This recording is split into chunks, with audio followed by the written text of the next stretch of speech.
Hello everyone, welcome back. Let's begin with the new question. The question says 10 balls are marked with digits 0 to 9. If 4 balls are selected with replacement, what is the probability that none is marked with 0? काफी easy question है, so without wasting any time, let's quickly begin with the solution. First of all ये जो question है ये clear cut binomial distribution का case है and binomial distribution में आपको जब भी कोई भी प्रोबेबिलिटी फाइंड करनी हो तो आपको सीधे सीधे एक छोटा सा फॉर्मूला यूज करना है. What is the formula? The formula is this. Probability of x equal to x is given by ncx into p raised to x into q raised to n minus x. अब हमें भी क्या find करनी है? Probability. तो यही formula use करना है. बट ये फॉर्मूला यूज करने के लिए सबसे पहले हमें एन पी एंड क्यू की वैल्यूज फाइंड करनी पड़ेगी. तो चलिए सबसे पहले इन तीनों की वैल्यूज हम फाइंड कर लेते हैं. यहाँ पर देखिए टोटल कितने बॉल्स है? 10 बॉल्स, राइट. और उनके ऊपर मार्किंग क्या है? 0 से लेके 9 तक लिखा हुआ है. एंड उनमें से हम कितने बॉल्स को सेलेक्ट कर रहे हैं? 4 बॉल्स को, मीनिंग सैंपल इज 4.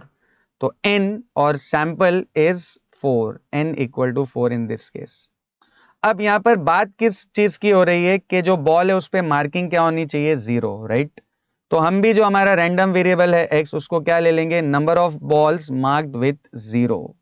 तो अगर x जो है वो number of balls marked with 0 है तो x की क्या क्या पॉसिबल वैल्यूज हो सकती है? देखिए क्योंकि टोटल हम 4 बॉल्स को ड्रॉ कर रहे हैं, राइट.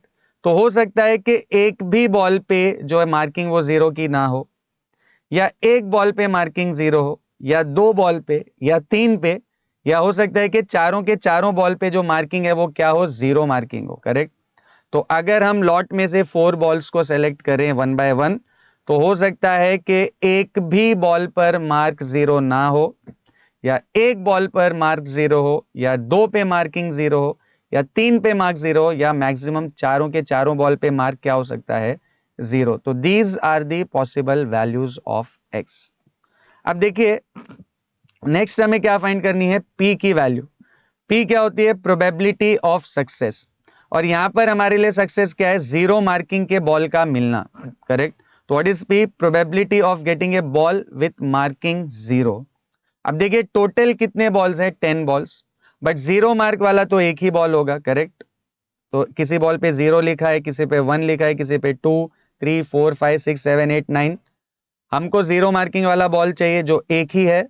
और टोटल बॉल्स कितने हैं? 10. तो ये जो p है, p की वैल्यू क्या हो जाएगी? 1/10. सिंपल है. अब नेक्स्ट हमें क्या फाइंड करनी है? q की वैल्यू. q क्या होता है? Probability of failure. तो q आपको हमेशा कैसे मिलेगा? 1 माइनस p से, राइट.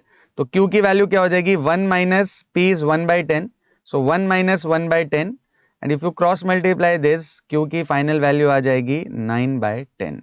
तो n की वैल्यू 4 है, p की वैल्यू 1/10 है और q की वैल्यू क्या है? 9/10. अब हमें क्या फाइंड करनी है? Probability that none is marked with 0.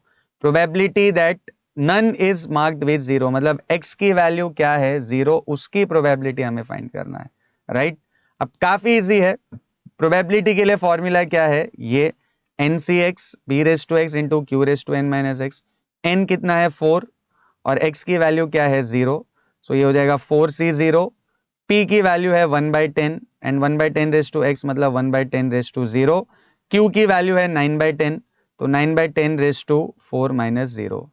Now 4c0 क्या होता है? 1 होता है. Anything raise to 0 is also 1. और ये आपका क्या बन जाएगा? 9/10 का फोर्थ पावर. 4 minus 0 is 4. अब 9 का फोर्थ पावर और 10 का फोर्थ पावर अगर आप फाइंड करें तो ये हो जाएगा 6561/10,000. And if you multiply 1 into 1 into 6561 तो ये टोटल आपकी वैल्यू क्या बन जाएगी? 6561/10,000 which is 0.6561. I hope this is clear to all of you. See you in the next video.